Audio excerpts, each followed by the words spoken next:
करायची नाही, जाहिरातबाजी करायची, पक्ष फोडायचे, घरं फोडायचं, एवढंच त्यांचं काम. काल महाविकास आघाडीची बैठक झालेली आहे. यामध्ये 23 आमदार गैरहजर राहिले आहेत. उद्धव ठाकरे यांनी सुद्धा याबद्दल नाराजी व्यक्त केलेली आहे. तरीच महाविकास आघाडी आता कारण 6 खासदार फुटल्यानंतर चिंता व्यक्त केली आहे. नाही, साहजिक आहे, काळजी वाटणं साहजिकच आहे. आणि असेंब्लीमध्ये मी देवेंद्रजींचंही भाषण तुमच्याच चॅनलवर ऐकलं आणि आमच्याहीकडून आमदारांच्या बाबतीत दोन्ही बाजूनी असं वाटतंय की फार लोक तिथे संसदेत असेंब्लीमध्ये नसतात, विधान भवनमध्ये नसतात, असं भारतीय जनता पक्ष म्हणजे सत्ताधारी पण आहे आणि विरोधात असंच सगळीकडे चित्र दिसतंय. आमचे आमदार कुठे होते हे माहिती आहे. जयंतरावांच्या घरीच लग्न होतं, त्याच्यामुळे जयंतराव सांगलीला होते. रोहित काल पंढरपूरला होता. त्या तुम्हाला सगळ्यांना ते माहितीच आहे, त्याच्या सोशल मीडिया प्लॅटफॉर्मवरच सगळं. त्याच्यामुळे आमचे आमदार कुठे होते हे आम्हाला माहिती आहे आणि ते आधी सांगून गेले होते. बाकीच्यांचं काय आहे मला वाटतं बंटी दादा किंवा या सगळ्यांकडून आज उद्यामध्ये तुम्हाला मुंबईत कळेल.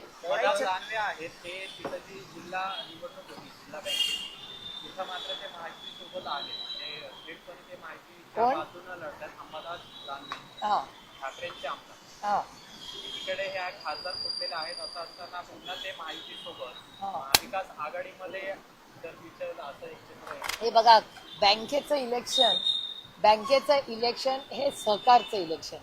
अनेक वेळा आता तुम्ही ती मुंबईची बँक बघा, सगळ्या पक्षाचे लोक त्या आहेत. त्याच्यामुळे सहकारमध्ये राजकारण आणू नये अशी आमची, किंवा संस्थांमध्ये राजकारण आणू नये ही आमची नेहमीच भूमिका, भावना राहिलेली आहे. त्याच्यामुळे ह्या ठिकाणी एखाद्या बँकेत किंवा कुठल्याही सहकारी संस्थेमध्ये पक्ष हा बाहेरच असला पाहिजे आणि त्याच्यात कोणी काय करत असेल त्याच्यात हा फार काही आपण विचार करू नये. संभाजीनगरची एक बातमी आहे. संभाजीनगरमध्ये ना एका खाजगी शाळेमध्ये एका 23 वर्षीय मुलाला जी आहे ना ती मारहाण करण्यात आली आहे. त्या घटनेचे सीसीटीव्ही आले. पण गंभीर हे आहे ना की त्या मुलांच्या मारहाणीमध्ये ना म्हणजे 2 मुलांची भांडण आहेत, पण कुठलाही प्रिन्सिपल कुठलाही शिक्षक तिथं नाहीये. तो सीसीटीव्ही जर बघितला ना तर आपल्या लक्षात येईल की शाळांना किती निष्काळजीपणा केलाय. या सगळ्या प्रकरणात सरकारनं काहीतरी पाहावं, कारण ही दुसरी घटना आहे. गेल्या 6 महिन्यात याआधी एका खाजगी शाळेत असंच झालं. नाही, मला असं वाटतं की अशी घटना कुठल्याही शाळेत अर्थातच होऊ नये किंवा कुठल्याही संस्थेत होऊ नये. आणि या गोष्टी असतील तर तिथल्या पोलीस यंत्रणेने त्याच्या जातीने लक्ष घातलं पाहिजे. सध्याचे खासदार एकनाथ शिंदेच्या शिवसेनेमध्ये गेले. अशी एक माहिती आहे की या खासदारांना एकनाथ शिंदेच्या पक्षामध्ये जाण्यासाठी फडणवीसांची शिष्टाई महत्वाची ठरली. अनेक खासदारांची इच्छा होती की आपण भाजपचं कमळ हाती घ्यावं. एकनाथ शिंदेकडे जात नव्हता, म्हणून हे सगळं फडणवीसांनी शिष्टाई केली आणि ऑपरेशन टायगर सक्सेस झालं.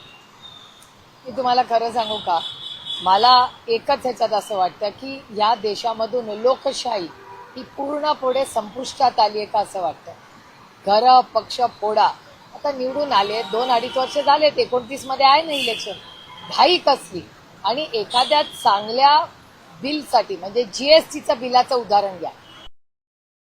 तेव्हा आलं तेव्हा पक्षांनी मदत केली आणि भारतीय जनता पक्षाला, आणि एक मताने आम्ही ते बिल पास केलं. एखादं फोडो फोडो जोडो हे करण्याची गरज आहे का? मग लोकशाही राहिली नाहीये का या देशात? मग विरोधी पक्ष राहणारच नाही ना, सगळेच सत्तेमध्ये. मग लोकांसाठी, सर्वसामान्य मायबाप जनतेसाठी बोलणार कोण? अशी परिस्थिती झालेली आहे या देशात. महाविकास आघाडीचे 13 आमदार काल खरंच बैठकीला नव्हते का? त्यांची यादी समोर आली, तुम्ही काय फॉलोअप घेतलं का? नाही, आमचे राष्ट्रवादी काँग्रेस पक्ष याचे आमदारांचं शशिकांत शिंदेजींना कालच सगळं इन ॲडव्हान्सच माहिती होतं. बाकीच्या पक्षांची माहिती बंटी दादा शिंदे साहेब आज मुंबईत तुम्हाला सगळ्यांना देतील. तुमची असतील ना टीम तिकडे. एनसीईआरटीच्या पुस्तकामध्ये जे आहे त्या आणीबाणीचा धडा आता शिकवला जाणार. आता काय म्हणजे की या सगळ्या पाठ्यपुस्तकांमध्ये अशा पद्धतीचा अभ्यासक्रम येणं हे तुम्हाला योग्य वाटतं का? किंवा काही वेगळा प्रसार जो आहे तो या शिक्षण माध्यमातून करण्याचा हेतू आहे असं तुम्हाला वाटतं? हो, अर्थातच एनसीईआरटीचा सातत्याने गैरवापर हा सरकार करते अशी भावना शिक्षण तज्ज्ञ मानतात. मी काही शिक्षण तज्ज्ञ नाही, पण शिक्षण तज्ज्ञांचे तुम्ही आर्टिकल्स वाचले, तुमचे लेख वाचले, तुम्ही त्यांची भाषणं ऐकली तर हे काय पहिली गोष्ट नाही. अशा अनेक गोष्टी झालेल्या आहेत ज्याच्यामध्ये आपली एक विचारधारा ही लादली जाते पुढच्या पिढीला. आणि दुर्दैव आहे की आजचे सत्ताधारी हे शिक्षण पुढे करून जे नवीन गणित बांधायचा प्रयत्न करतायत हे देशाच्या ऐक्यासाठी आणि नवीन पिढीच्या विचारधारेसाठी हे घातक पुढे ठरू शकतं, अशी शक्यता नाकारता येत नाही. ठाकरे बैठकीमध्ये बोलताना असं म्हणाले की आपण आतापर्यंत महाविकास आघाडी म्हणून एकत्र होतो, मात्र आता आपण खरंच महाविकास आघाडी म्हणून एकत्र आहोत का याची विचार करण्याची गरज आहे. सभागृहामध्ये महाविकास आघाडीमध्ये समन्वय पाहायला मिळत नाही. सरकारला ज्या पद्धतीनं धारेवर धरलं जावं, अधिवेशनामध्ये मुद्दे मांडले जावे, त्याच्यामध्ये कुठेतरी कमतरता पाहायला मिळते. आपलं एकसंघ राहणं हे खूप महत्त्वाचं आहे. महाविकास आघाडीमध्ये समन्वय नाही असं तुम्हाला तुमच्यासाठी वाटतं? आम्ही जेव्हा भेटतो तेव्हा असतो आणि तुम्हाला खरं सांगू, मी दिल्लीमधलं जास्त पाहते आणि दिल्लीमध्ये इंडिया अलायन्स आणि महाविकास आघाडी आम्ही अतिशय एकत्रपणे दिल्लीच्या पार्लमेंटमध्ये तुम्ही कोणालाही विचारू शकता. आम्ही अतिशय रोज सकाळी भेटतो 10 वाजता खडगेजींच्या ऑफिसमध्ये. तिकडून आमची सगळे दिवसभर कोण भाषण करणार, काय आम्ही स्टँड घेणार, कुठल्या बिलावर काय आमची मतं आहेत, हे पूर्णपणे आमची स्ट्रॅटेजी रोज सकाळी 10 वाजता ठरते दिल्लीमध्ये पार्लमेंटच्या मध्ये. त्यामुळे इथेही तशी काही यंत्रणा जर असेल, आहे का नाही आहे मला माहिती नाही, पण माझा विश्वास आहे की काल उद्धवजींनी ज्या सूचना केल्या आहेत त्या पूर्णपणे हे सगळे एकमताने करतील. काही तुम्ही या जे खासदार आता एकनाथ शिंदेच्या शिवसेनेत गेले त्यांना जवळून दिल्लीमध्ये बघितलं असेल, MP लॅड्स जो डॅशबोर्ड आहे त्याच्यात अक्षरशः सगळे स्टॅटिस्टिक्स समोर आले. 50% सुद्धा या खासदारांनी निधी जो आहे त्याचा उपयोग केला नाहीये आणि दुसऱ्या बाजूला आम्हाला निधी मिळत नाही म्हणून आम्ही एकनाथ शिंदेच्या सरकारमध्ये पक्षात चाललोय अशी भूमिका त्यांनी जाहीर केली. कसं बघता या? नाही, मी स्वतःपासून सुरू करते. मी आत्ता पुण्याच्या कलेक्टरांना 2 गोष्टींसाठी भेटायला चालले. एक की MP लॅड्स आणि दुसरं माझ्या लोकसभा मतदारसंघातली, जिथे मी लोकप्रतिनिधी म्हणून काम करते, तिथे पाण्याची परिस्थितीसाठी मी कलेक्टरांना भेटायला चालले. काय होतंय, तो डॅशबोर्ड आता माझ्याबद्दलही चुकीची माहिती आहे. 3 वर्षाची सगळी कामं माझी 100% अप्रूव्ड आहे, आणखीन पैसे दिले, पण त्या डॅशबोर्डचं जे अपलोडिंग असतं त्याची एक नवीन पद्धत सुरू झालेली आहे आणि त्याच्यामुळे खरंच नक्की किती निधी झालाय नाही झालाय हे स्पष्टता येत नाही.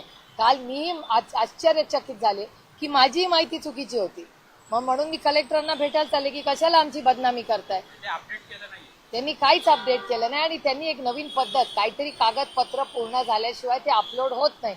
आता खासदाराचा काय संबंध, आम्ही प्रशासन नाही ना, प्रशासनाचं ते काम आहे. आम्ही निधी वाटप झाल्यानंतर रस्ता काय खासदार बनवत नाही, रस्ता सरकार बनवतं, PWD बनवतं. त्याच्यामुळे PWDला तुम्ही विचारले पाहिजे. आणि ह्या 5-6 खासदारांचे माझे अतिशय कौटुंबिक संबंध आहेत.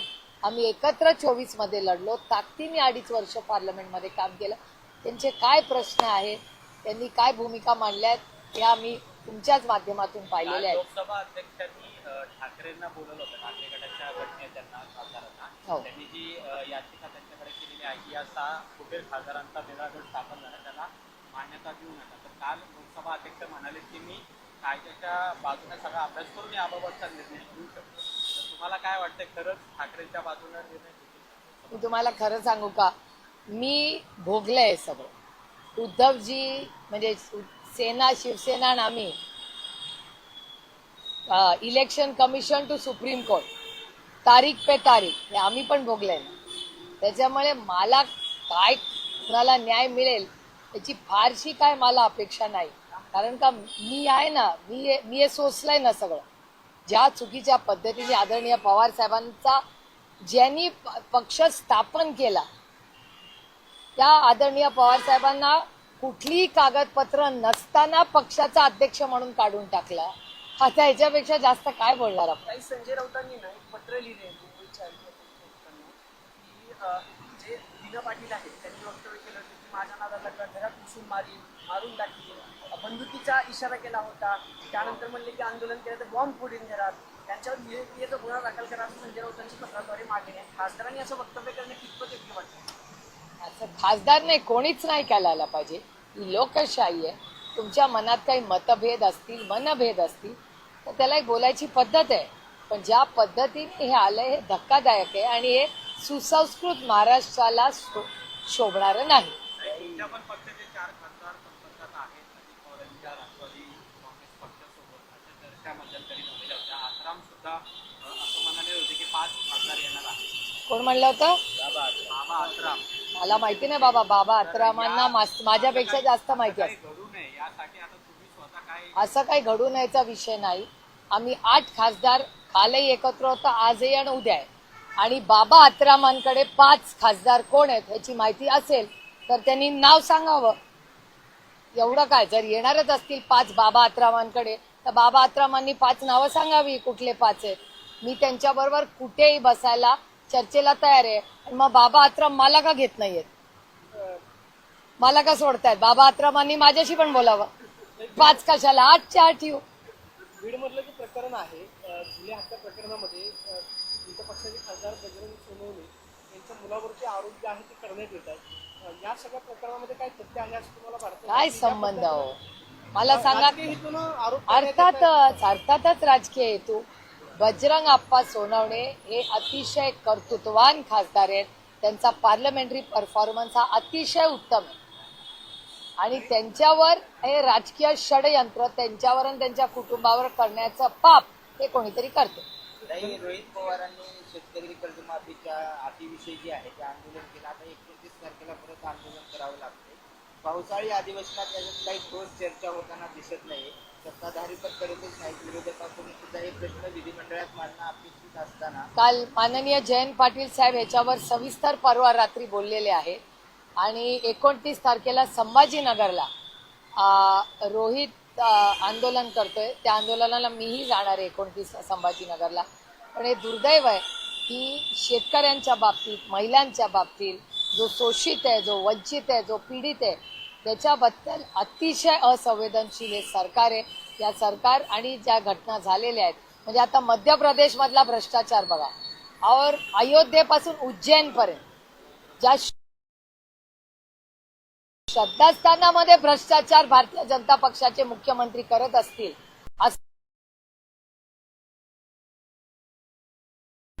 की ना खाऊंगा ना खाने दूंगा म्हणणाऱ्या माननीय तातडीने मध्य प्रदेशच्या भ्रष्टाचार झालेल्या आरोपांवर ऍक्शन घेतली पाहिजे आणि मध्य प्रदेशच्या मुख्यमंत्र्यांचा राजीनामा झाला पाहिजे. गिरीश महाजन यांनी शब्द दिलेला होता की आम्ही मुंबईमध्ये तुम्ही या बैठक आपण घेऊ.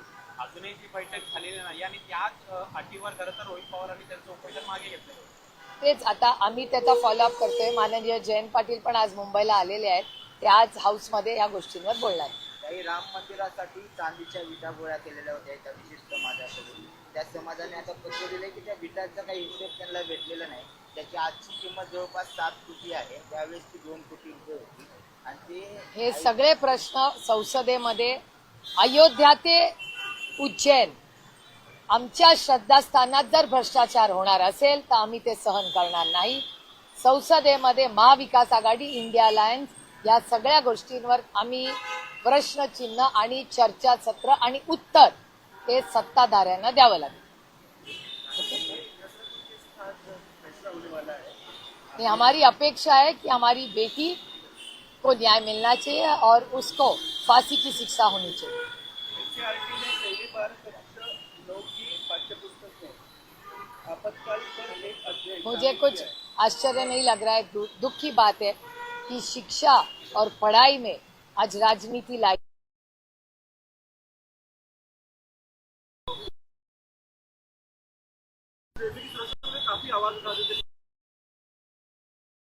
जनरल एडमिनिस्ट्रेशन का इश्यू.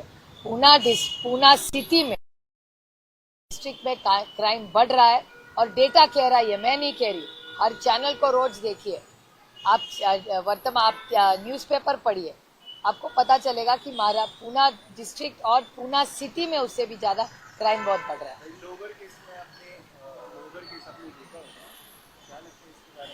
तो उसकी डिटेल इंक्वायरी होनी चाहिए और अरेस्ट भी हो चुके हैं. देखते हैं अभी आगे क्या होता है. Thank you. चला बेटर.